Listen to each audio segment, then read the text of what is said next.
When it comes to video game developers, the usual talk among players revolves around the studios they think are overrated. But what about the underdogs of the gaming world? Well, today I'm bringing you the most underrated video game developers out there.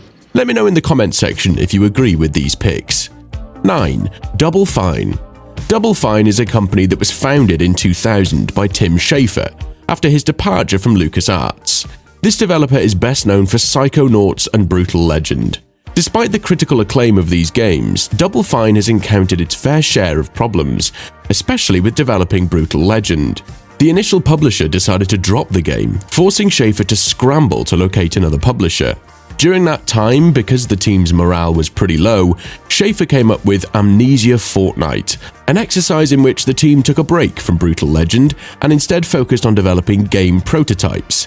The first Amnesia Fortnight session proved successful, as the company ended up with 4 new game prototypes. The second time Double Fine attempted this, they developed 2 more prototypes.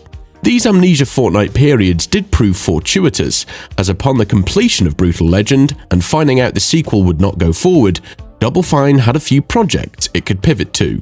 Later in 2019, Microsoft would go on to acquire Double Fine and make it part of Xbox Game Studios, a move that Schafer said will allow Double Fine to retain its independent nature while not having to struggle with finding publishers for its games anymore.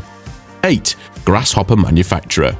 Formed in 1998 by Goichi Suda, Grasshopper Studios has a knack for making very distinct games. It's almost impossible to mistake one of their games for another, and you can always see Suda's fingerprints. While early on it seemed they'd be doomed to having their games stuck in the East, they eventually found mainstream success in the West with Killer 7. And while games like Lollipop Chainsaw and Liberation Maiden are a blast to play, it's the No More Heroes games which have earned this company the players' loyalty. 7. Giant Sparrow. Founded in 2009 in Santa Monica, California, Giant Sparrow is an independent video game developer founded by film graduate Ian Dallas. While Dallas would later go on and enroll in a postgraduate program in game design, his attention and love for storytelling is apparent in Giant Sparrow's games. Walking simulators are one of the most underrated and neglected genres in the video game industry, which explains why Giant Sparrow is not more popular. Otherwise, The Unfinished Swan and What Remains of Edith Finch would be more than enough to position the studio among the most prominent in the independent sector. The narrative skill and ability to convey feelings are immaculate, as they make you feel like a core component of their worlds and connect with their characters in a unique and special way. Even if you aren't the type who cries much over video games, I think Giant Sparrow has the ability to destroy you emotionally. 6. Hazelight Studios. Before Hazelight Studios, there was only Joseph Fares, a film director. He created his first video game project ever, titled Brothers: A Tale of Two Sons. Following the success of this game, Fares decided to found a new video game production company based in Stockholm, which would focus on creating a more mature, story-focused game. Hazelight's first game, A Way Out, was part of EA's Originals, an initiative to support independent games. This program allowed Hazelight Studios to retain full creative control while receiving most of the game's profit. A Way Out was quite the success, so Hazelight decided to partner once more with EA for their second title, It Takes Two. This game would go on to win multiple awards, including Game of the Year. Currently, Hazelight Studios is busy with their newest title, Split Fiction, which was released in March. Have you played it yet? 5. Ninja Theory. For over 20 years, gamers have been fascinated by Ninja Theory's titles and their combination of fast-paced action, stunning visuals, and riveting narrative. The company's most well-known titles include Kung Fu Chaos for the OG Xbox, Heavenly Sword, Enslaved: Odyssey to the West, Devil May Cry, Hellblade: Senua's Sacrifice, and Senua's Saga Hellblade 2.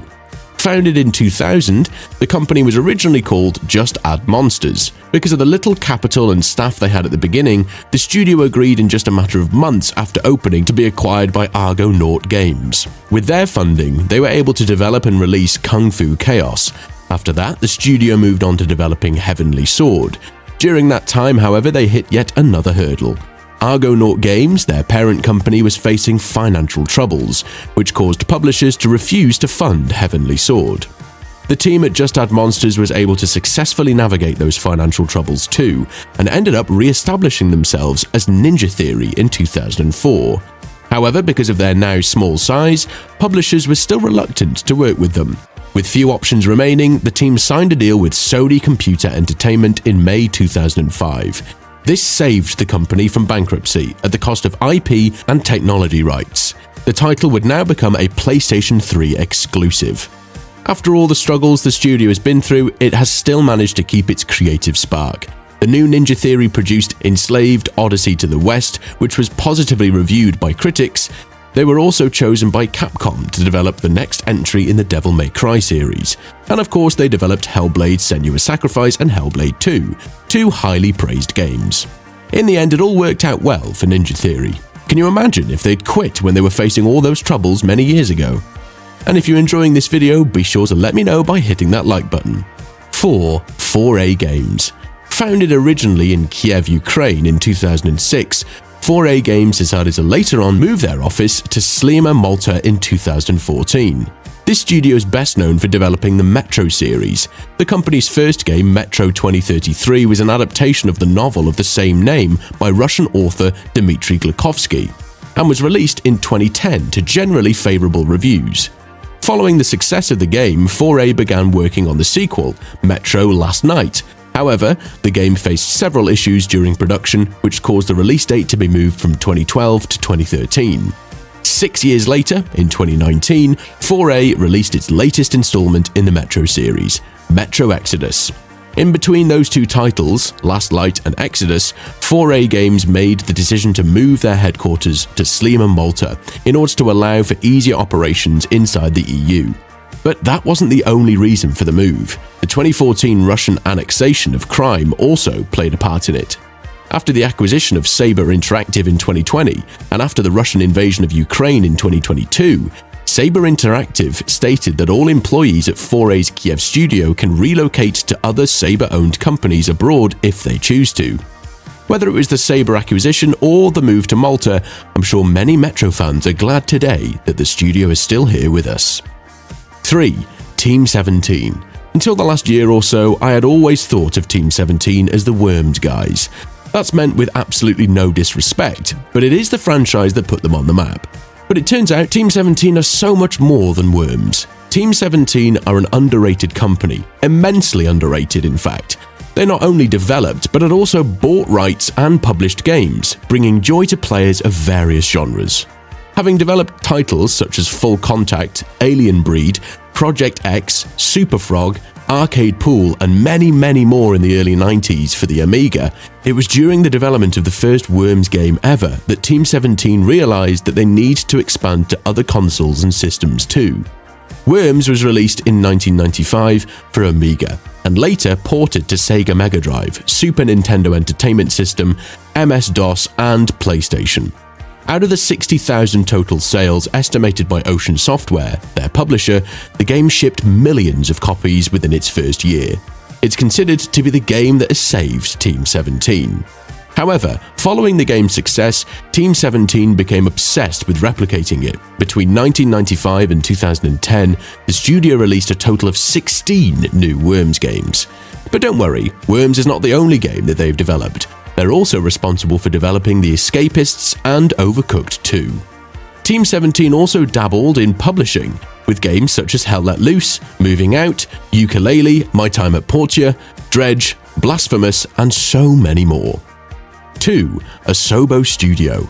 Founded in 2002, Asobo Studio mostly worked on video game adaptations of Pixar movies. Titles such as Ratatouille, WALL-E, Toy Story 3, and even Connect Rush, a Disney Pixar adventure, are all Asobo's creations. They're also responsible for the Monopoly Plus game and Zoo Tycoon. However, it wasn't until 2019 that Asobo Studio really got to show gamers what it could do, with the release of one of their most well-known games, A Plague Tale: Innocence. That was followed by Microsoft Flight Simulator in 2020, A Plague Tale: Requiem in 2022, and the latest Flight Simulator in 2024. As of 2023, it's rumored that Asobo Studio is working together with Focus Entertainment on a new and exciting project. It's not yet known whether this will be another Plague Tale title or a completely new IP. What do you think? 1. IO Interactive. IO Interactive is a Danish video game development company founded in 1998. They are best known for creating the Hitman series, which debuted in 2000. Their development journey began with a focus on making innovative, action-oriented games, but they gained significant recognition with the release of the original Hitman. The series focused on stealth, strategy, and allowing players to approach missions in various ways, which made it stand out from other action games at the time. Despite Hitman's early success, IO Interactive faced several challenges throughout the years. They were acquired by Eidos Interactive in 2004 and then Square Enix in 2009, but they struggled to achieve consistent commercial success. In 2017, IO Interactive became an independent studio again, after they parted ways with Square Enix, which gave them the freedom to continue working on Hitman and other projects on their own terms. This independence led to the 2016 reboot of Hitman and subsequent Hitman 2 and Hitman 3 titles, which received critical acclaim for their open-ended gameplay and intricate design. What other underrated video game developers do you know of? Let me know your favorites in the comment section below. And if you enjoy gaming content, be sure to check out the videos linked on screen.